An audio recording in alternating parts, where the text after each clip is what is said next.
Today I saw a clip of a boat exploring massive 1,350-foot waterfalls in Norway.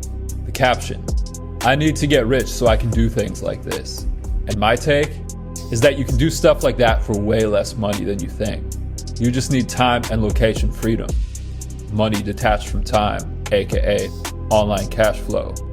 There are many ways to do it.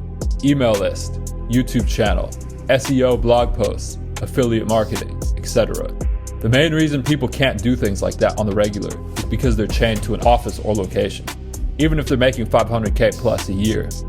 What's more important than the money itself is how you make it, the strings that come attached to it. When your digital assets consistently generate income, it opens the door to a more flexible, experience-rich lifestyle, unless you have seriously expensive habits or tastes.